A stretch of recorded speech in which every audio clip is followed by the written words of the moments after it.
Thank you a lot, Minlun. Yeah. Thanks for coming, and particularly we should thank Minlun and other organizers for organizing this in this difficult time and invite me for the presentation. So yeah, so I think I was speaking on a more representative theoretic topic, and sort of want to survey on the heuristic, what I think should be true in general, and why are they? So with the nature of this conference, let me begin from a total number theoretic or automorphic problem that like in general we can validate a group over Q, and we are interested in automorphic representations of this guy, or rather of this guy. And there's a famous trace formula, which I believe we'll learn a lot in Wen Wei's talk in a moment. And well, in somewhat the simplest form, it looks like this. It's an equality between two sort of functionals on such function f, and on one side you evaluate the characters of automorphic representations on f. So you can look at the action of f on this automorphic representation, and under reasonable condition, you'll be of trace class, and you can consider this. And well, there are problem. For example, this is not a sum. There are continuous spectrum. There are integrals, and there are other problems. But anyway, let's pretend that it just looks like this. And on the other hand, you have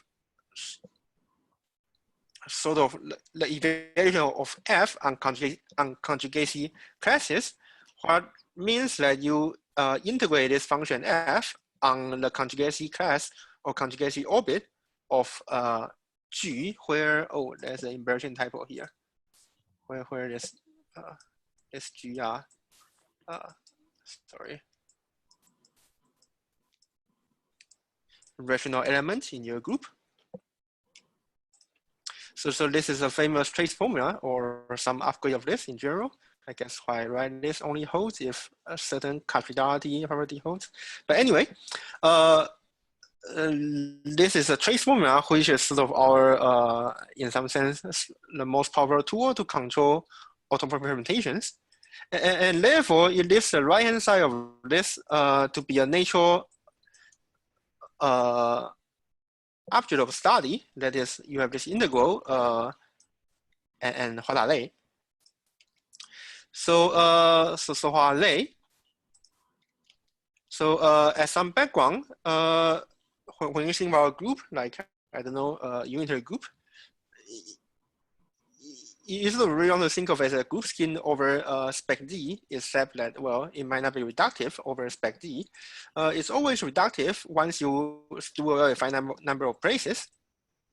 And in fact, this reductive group scheme structure, this structure to make it reductive over Z away from a finite number of places, is unique. That means any two will be isomorphic once you steal away some more spaces.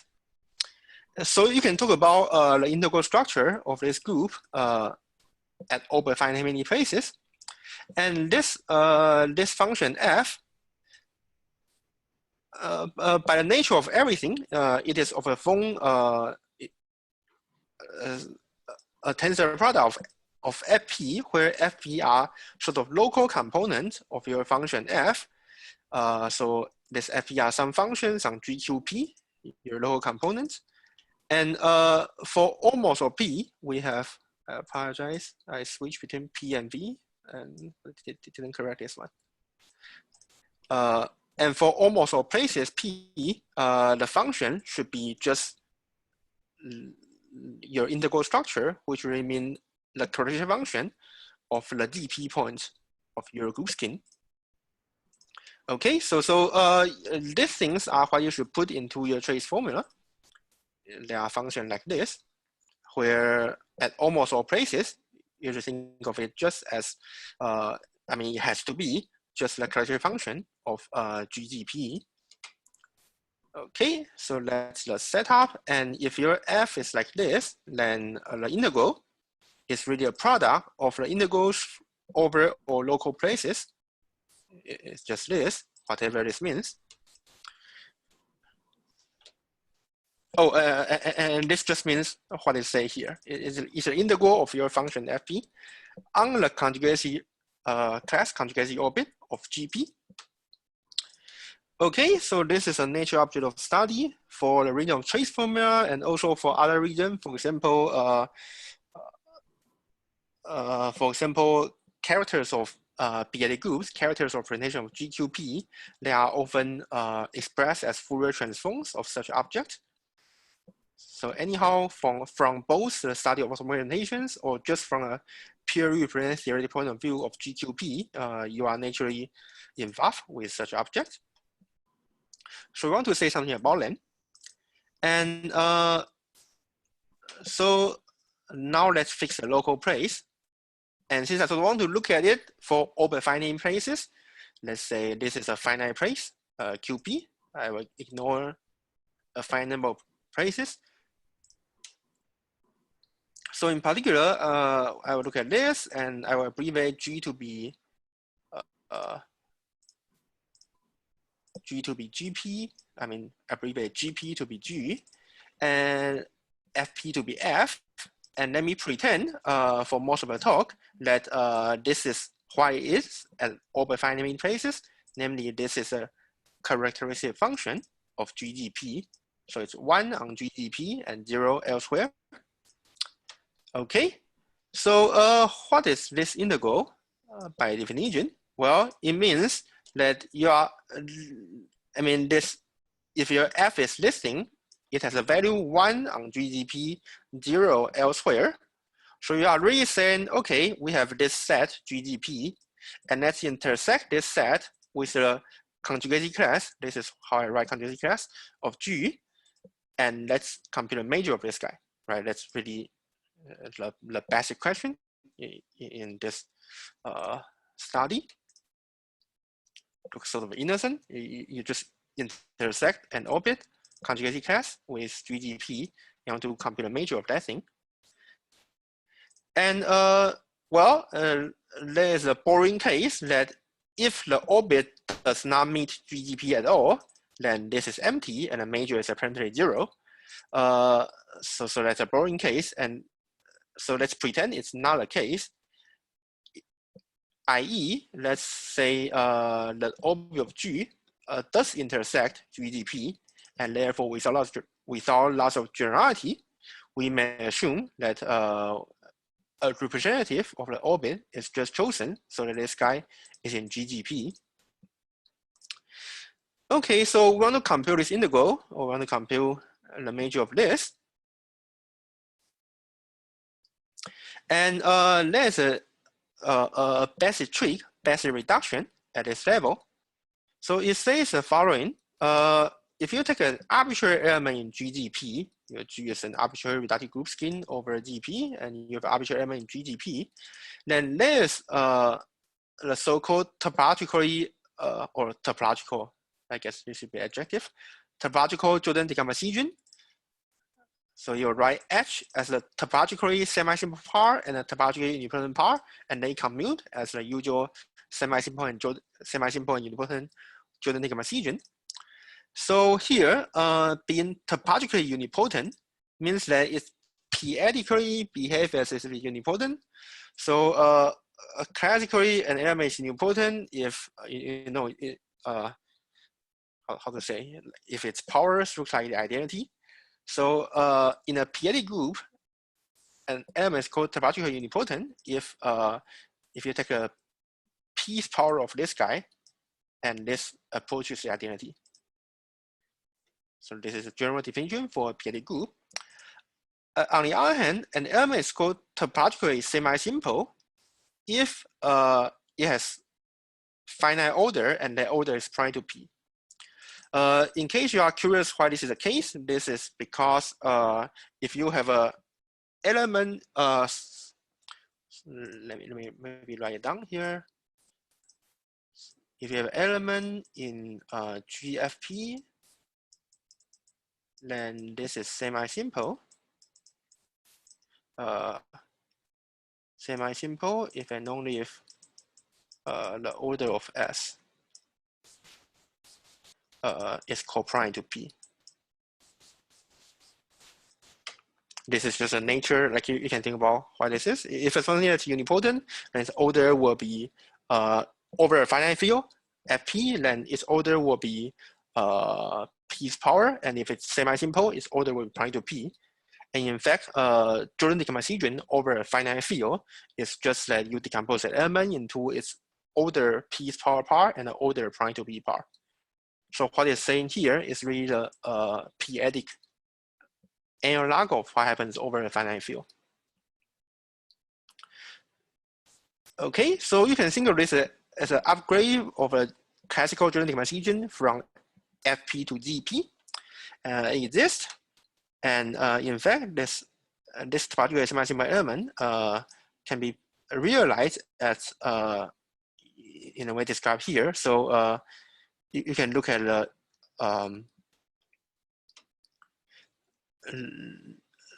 the image of H in GFP. I mean, anything in GGP can be mapped to GFP.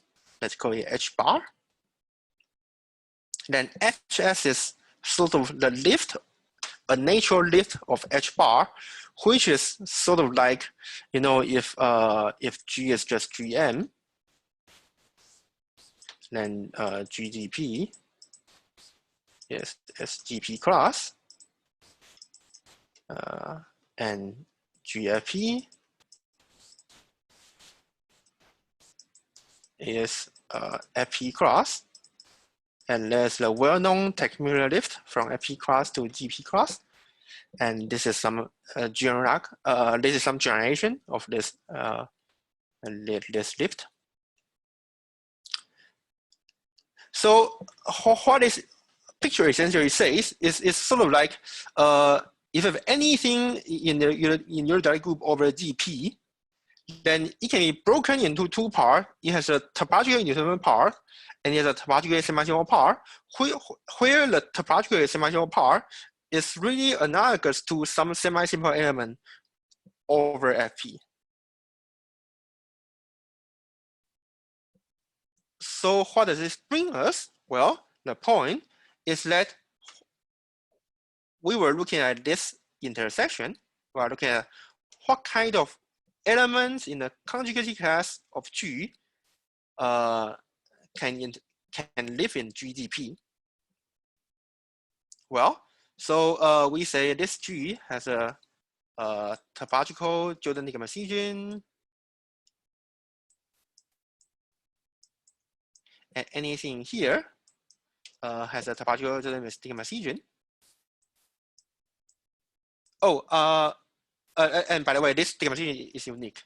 I didn't write it on the slide, but it is like a classical Jordan decomposition. And basically, the question is, how can you conjugate GS to HS, and how can you conjugate GU to HU? And so the question of how you conjugate GS to HS, this is essentially a question happening over a finite field. So that question is easy. Easy means, I mean, it's easy. It's not explicitly written here, but that's doable. And that leaves you with the only actual p-adic problem that are left is how you conjugate GU into HU. So that means that up to some constant coming from this finite field GS, HS topologically semi-simple part, you will have the question about finding the conjugate of G inside GGP is essentially about finding the conjugate of GU inside GGP, and in fact inside MGP, where M is a centralizer of GS. Because by definition, I mean the topologically unipotent and symmetrical part has to commute. This is part of a definition. So all this is saying is that after dealing with this topologically symmetrical part, which is a question over FP, you are reduced to a topologically unipotent part of your question. Namely, you may, with a lot of generality, assume your G is topologically unipotent to begin with. It has this property. And if you look at this property, then you know, if you have an element in your algebra group, in a QP point of your algebra group, and it has this property that P's power becomes smaller and smaller and smaller. Well, then there's a hope in general that exponential map, or sorry, the other way, the logarithm map can be defined on such elements. Maybe I should give one more example. So maybe let me continue this GM example. So in this example, you know, G is G01, G01 is GM, right? And the topological Jordan decision is really that you have this GDP, which is GP class. And it's a thing that we will teach our undergrad, that this thing is isomorphic to FP class. How do we write it? How about direct sum PGP? And well, and what is PGP? Well, you know, this PGP is really 1 plus PGP, but it's not convenient to write it as 1 plus PGP. We prefer to say, okay, why don't we just take a log map and identify this thing with PGP? Well, you can do this as long as P is not 2. Otherwise, it's not literally defined. I mean, otherwise, this is not true. But as long as P is not 2, log map is defined. I mean, it converges, and you have this, right? So so this is what we have, and how we like to think of this. So what happens is then that you may, as we say, write G to be GU, replace G by GU, and the whole group by M. M is the centralizer of the semi-simple part. We may now assume that G is topologically unipotent. And if we are willing to assume that P is large enough, if you are willing to throw away a finite number of places, then we have that the logarithm map is defined, in other words, converge on such topologically unipotent element, and give an isomorphism from such element in a group to a similar class of elements in the Lie algebra. So here, this on capital G, this math frac G is the Lie algebra, and this superscript Tn denote topologically nilpotent. There are several definitions. Here you can think of it as it's conjugate to those elements in GGP whose image in GFP, whose reduction over FP is nilpotent there. Okay, this is one of the definitions of topologically nilpotent. It's those things that are conjugate to something in GGP whose image in GFP is nilpotent. And it is a general fact, not too complicated, that if P is large enough to some constant that if you work hard, you can figure out in terms of just a loose system of G, that if P is large enough, in fact, P is larger than this constant times the replication index of QP, which is always 1, then logarithm map gives you an isomorphism between these two. So what we have done really is we are saying that with some assumption on P, you're by reducing to topologically unipotent elements and use logarithm to go to this topologically unipotent element. Maybe let me repeat the example where GL1 GP is,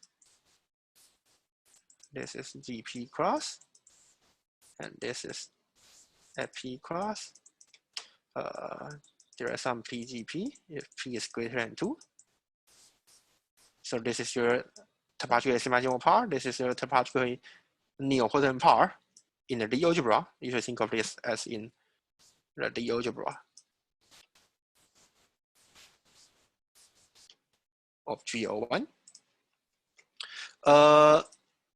Yeah, so if this is setup is confusing, I highly recommend the example on the top.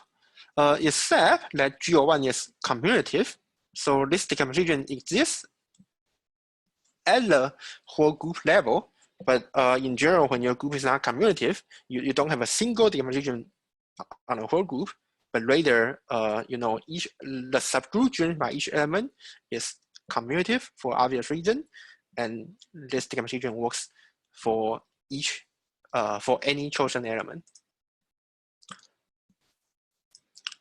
All right. So what we have done is that we say, okay, we are interested in this orbital goals.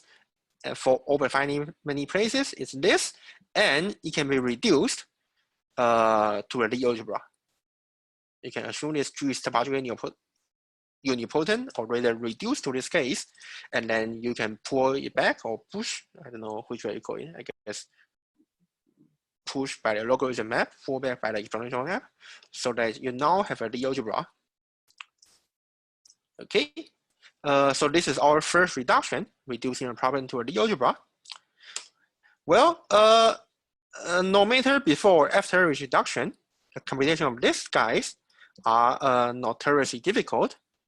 I think the lesson of maybe the last 20 years in the last century is that in general, we should not try to compute this directly, but rather look at those properties given by whatever automorphic reduction, automorphic intuitions, like the fundamental lemmas and things like that, that will give you equalities of this guy between different groups, despite that you cannot compute either side, things like that. But so just to say that this thing is a total mystery, if you really want to know what it explicitly is. All right, so instead of studying this quantity directly, today we discuss a side question, that is, so if we only want to know an upper bound of this guy, can we get something, or what do we expect? Okay, so there will be a question of discussion today, that how do I give an upper bound of this, which will then in turn give you an upper bound to the thing in your trace formula, at least for all but finite many terms. And for those spatial P, and that's also of great interest, but let's forget about it for a moment. Let's just say this is our question. This is our question. We want to give an upper bound of this. Okay, so so how do we actually define this? Or when, let's call this log gx, how do we actually define this anyway? Like, or how should we approach? Like, what is a measure on the conjugate class of x? How do we get one? For example, if we want an explicit one. So there's this phenomenon for general reductive group as follows.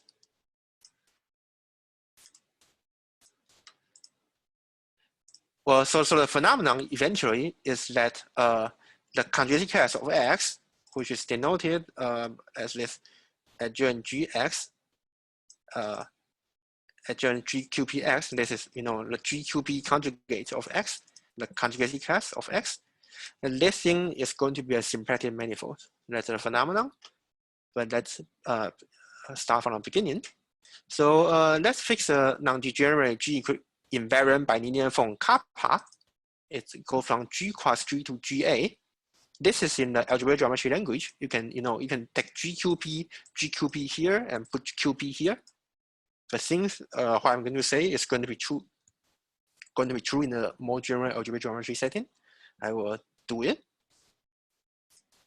So anyhow, let's fix this form. So over a field of curvature 0, you always have that this thing is a, well, so this thing is a smooth variety over a field of curvature 0 and with the expected tangent space always.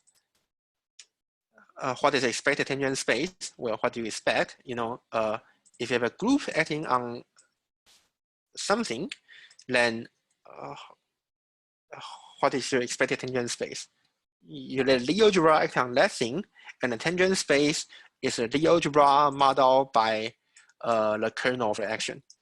In other words, the tangent space at each point here, maybe let's call it y. Say y is a y is some point here, and then the tangent space of this variety at y is, well, the Lie algebra modeled by the centroid of y. In other words, it is the image of an action of a Lie algebra on y, which is this, right? The image of an action of Lie algebra, which is because a group acts by big adjoint, the Lie algebra acts by small adjoint, the bracket. And under, how to call this, the first isomorphism theorem, it's this isomorphic to this quotient. So anyhow, we have this adjoint GX being a smooth variety with this this canonically identified tangent space. So given any two vectors in this tangent space, we want to pair them, and well, there is a natural pairing given as follows. For any V1, V2, let's just consider kappa of y with a Lie bracket of V1, V2. Okay, y is this element, this point in the variety that you consider. Kappa is a bilinear form that we fixed at the beginning. And because kappa is, you can think of kappa as a Killian form if you want. It works if your group is semi-simple. Because kappa is G invariant, this thing is equal to this thing. If you have an adjoint action of V1 on the left on V2, that has the same effect as you have it on the right on Y. All right, so this defines you a bilinear form on the tangent space. It is apparently alternating because it's defined in this formula. If you switch V1, V2, then you get minus sign. It is apparently defined on this quotient because if V1 lives inside the centroid of Y, then this is 0 by definition. Okay, and it's also easy to check that this is non-degenerate, but takes a few more lines. So I'm not writing it down here. So this thing is well defined on this tangent space. It is alternating, it is non-degenerate. In other words, it gives you a symplectic form on this vector space. And therefore, it gives you a natural symplectic structure of this algebra variety, the conjugacy classes, the conjugacy class of X, making this guy a symplectic variety. And moreover, it is a G symplectic variety, which means because of how natural this thing is defined, it's easy to check and just write down definition that the action, oh, by the way, this is an orbit of under the action of G, right? An orbit under the adjoint action of G. So, I mean, apparently G acts on this orbit transitively. And because of the natural definition of this guy, this action of G on this variety preserve a symplectic form. So this is really a natural construction that says at least in curvature 0 or in astronomical curvature is good for your direct group. Then any orbit in the Lie algebra is a symplectic variety. Well, so if you have a symplectic variety, then you have a natural top form on this symmetric variety, because you know this symmetric phone is a two phone, and you can take a top wedge of this two phone, they give you a top phone. Now, if you have a top phone for a variety of a local field, then you can take absolute value of a top phone and then give you a major on the rational points of that manifold.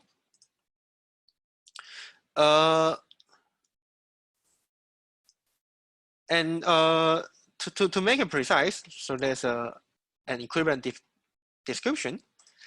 So what is say above works in algebraic geometry, but if you want, so you know, if you have if you have an algebraic variety over R or C, and if you have an algebraic top phone, you can turn the algebraic top phone into a top phone in the real or complex geometry sense, and use that to give you a major of your real or complex manifold. So, and basically the identical construction can be given over any local field. And as we might not be so familiar with the construction, let me give you an equivalent definition. So an equivalent definition is as follows, and you'll be used in a moment. That if you have any lattice inside a tangent space, so this tangent space, now over QP, this is a vector space over QP. Suppose you have any lattice L inside this guy. Let's denote the dual of L, L upper star, to be low things, low vectors in the tangent space, so that the pairing of V with low thing in L is in PGP. Has trivial reduction. Then, I mean, we should want to think of this L upper star as a dual lattice under a symplectic phone. Then the natural major that we just described above is a major, so that the major on L and the major on L dual multiply to be 1. So this gives you a major, the natural major on a tangent space, and you can push a major on a tangent space to your manifold.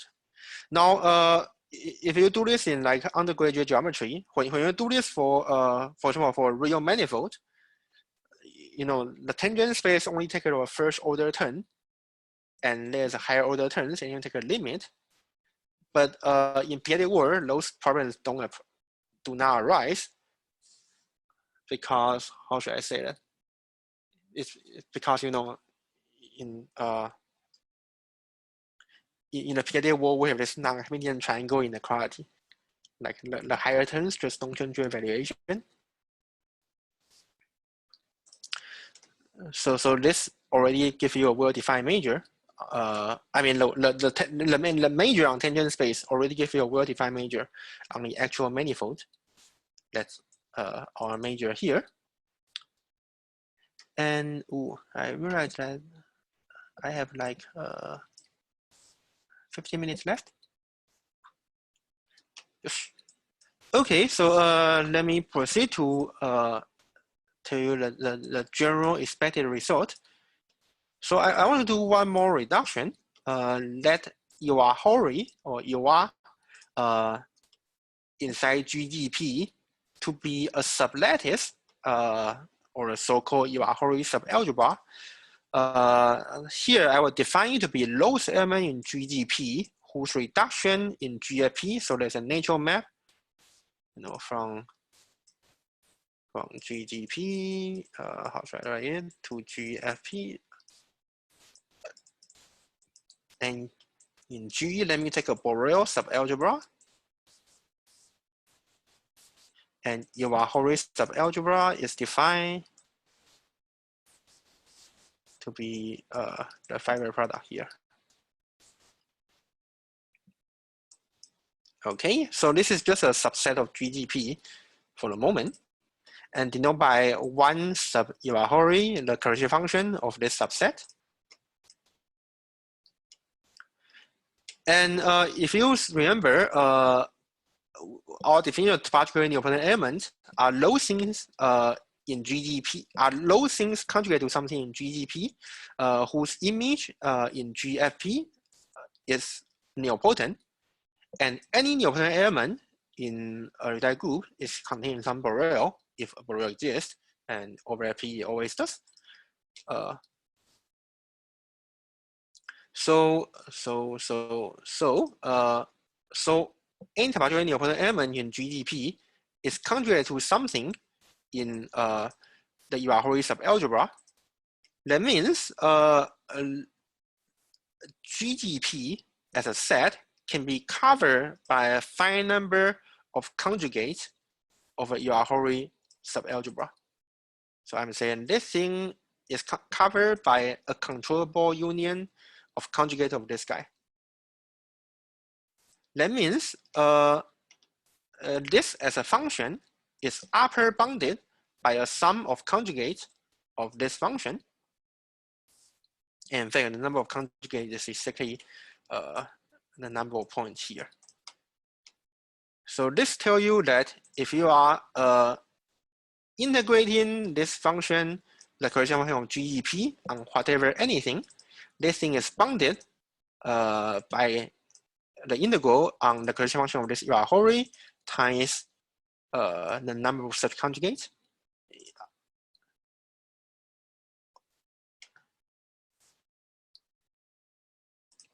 Okay, so we can reduce this question to this question. And the reason that we like the later one is because, well, it's not totally clear except that the result like this better, but in some sense, the general representative theory of a periodic group, like a Iwahory subalgebra, it does not require any choice.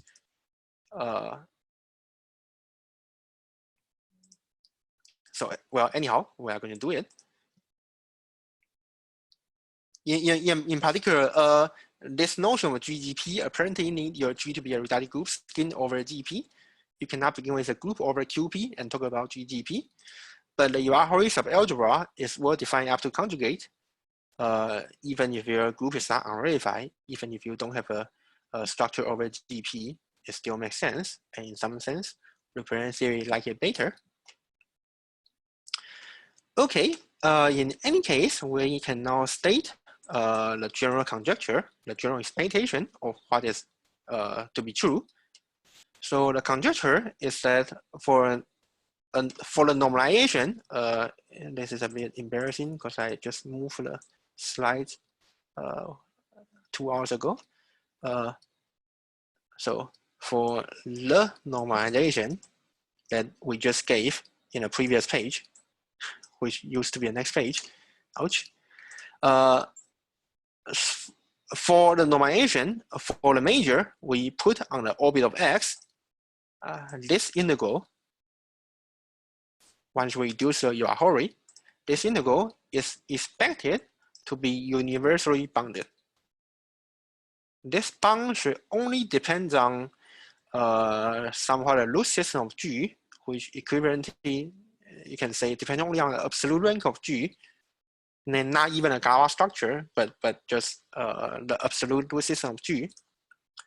You have a universal bound that depends only on this very simple data, but not on the choice of X, nor on your local field, nor on P. Okay, that's the general conjecture. And so far, what I know is that if you are willing to restrict to a case that P is large enough. Oh, by the way, oh, okay. Well, let me first finish the sentence. If you are willing to restrict to a case where P is large enough, then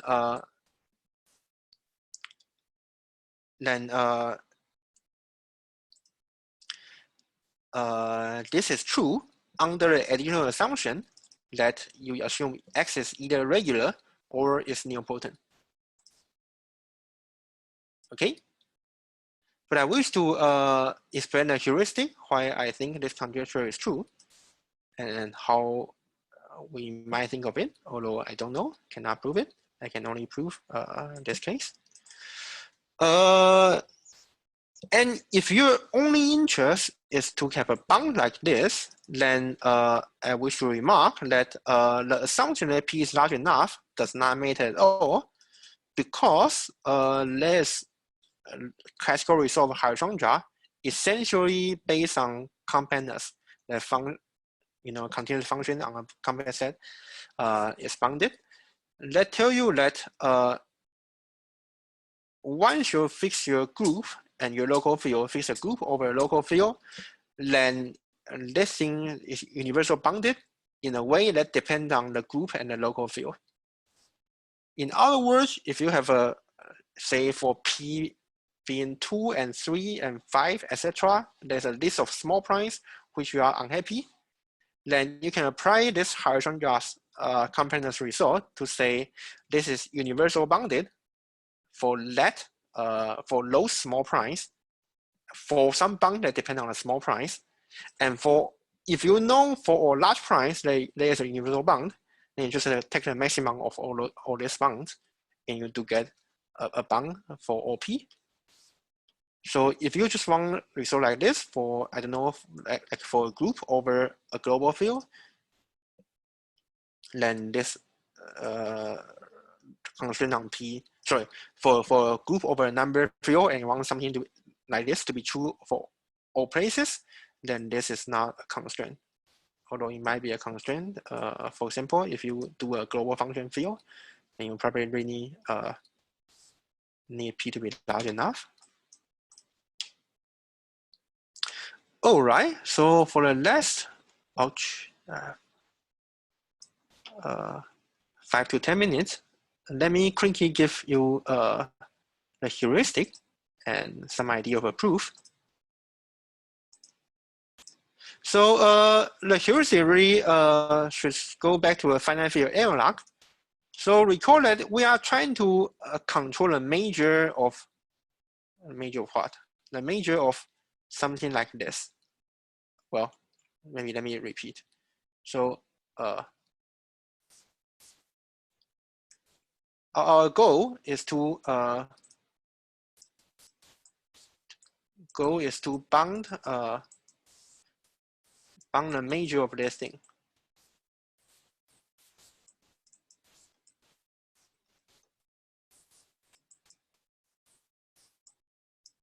Sorry.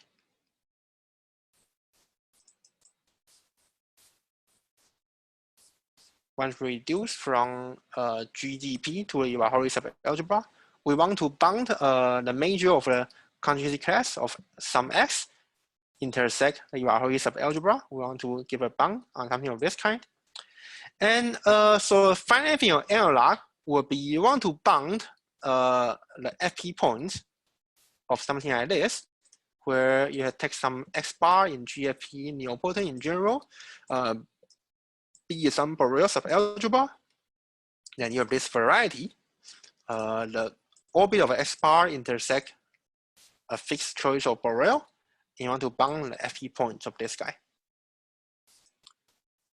Well, so this is a closed variety of the orbit of x bar, which is also some variety that we showed earlier to be symplectic.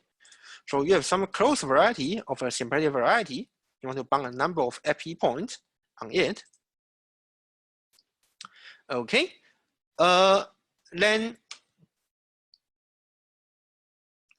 the cool thing happens that with some assumptions on P, it is classically known, in fact, this is a quite important result in geometric variance theory, that this intersection is Lagrangian in this.